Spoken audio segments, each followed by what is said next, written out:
Thank you, Mr. Chairman, and I really appreciate this hearing, what we're discussing today, and I share with my colleagues a great deal of concern with what we have seen in the past of abuse of government and the Fourth Amendment, and the concerns that have been brought up today, I think, are extremely valid and need answers. I would like to go a little bit more on a bit more of a practical direction at this point, and Mr. Larkin, ask you a couple of questions. Could you expand on the differences between the step-by-step traditional Fourth Amendment analysis and mosaic theory? Sure. Mosaic theory is like a Rorschach test. You look at the entire picture and see if the entire picture is reasonable. And in deciding whether it's reasonable, one of the things you take into account is the amount of information that you acquire. If all you're doing is looking at someone over the course of one day, you may get a very different answer than if you look at it over the course of 30 days. 28 days was the number of days that was at issue in Jones, and the concern was you got a lot more information following somebody for 28 days than one, which is absolutely true. If you look at it, however, the way matters normally have been looked at, you look at each step in what the government does, analyze each one separately, and if each one separately is lawful or justified, then you don't worry about what happened at steps 1 and 2 when you're looking at step 3. And you don't worry about what happened at step 3 when you're looking at step 10. You don't ever step back and do the sort of Rorschach analysis. The problem for a court is in drawing a line. You have to draw an arbitrary line. You have to say 2 days is enough, is okay, 20 days is too much, and you have to then figure out where between those two. Congress can do that. Congress can draw arbitrary lines by deciding that at a certain point you cannot, you can go up to a certain point based on, say, reasonable suspicion, or based even on no justification at all.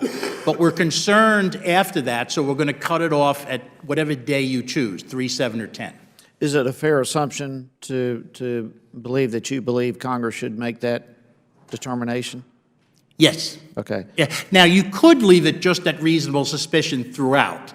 That's what the department's doing now, I think, with the exception of their policy. It's fairly vague. Right. At that point. But there is a material difference between reasonable suspicion and probable cause. The latter is much more serious.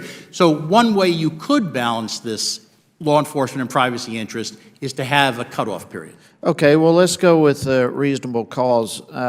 From my understanding, this whole third-party doctrine issue, as I believe you mentioned earlier, has been affirmed by the courts for decades now. But as we all know, since then, technology has changed drastically. People use email now more than they do the Postal Service, for example. So in a time like this, where technology has evolved so much, do you believe that the bar for reasonable cause for privacy, has it changed, or should it have changed? I wouldn't say that the way you define reasonable suspicion should change. What I would say is that at a certain point, you may want to say that's insufficient and that you need probable cause. Because I don't think you want to change the standards themselves, but you may decide that at a certain point, a reasonable suspicion standard allows you to accumulate so much information, you're violating the privacy of people involved.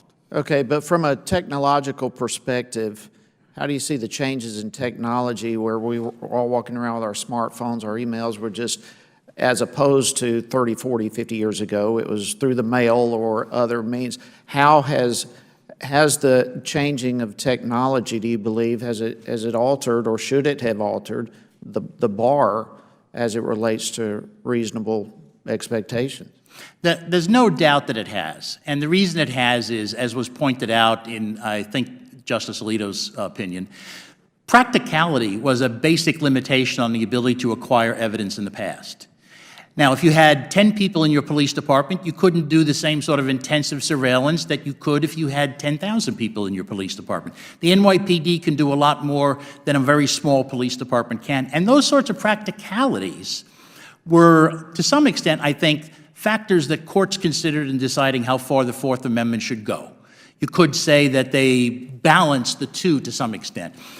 Unfortunately, the historic limitation that practicality imposed no longer is with us, because the ability to collect and analyze information has so superseded the ability of any individual to do either of those, that it may be necessary to re-examine the entire area. Okay, well, thank you very much, and I yield back. Thank you. Thank the gentleman.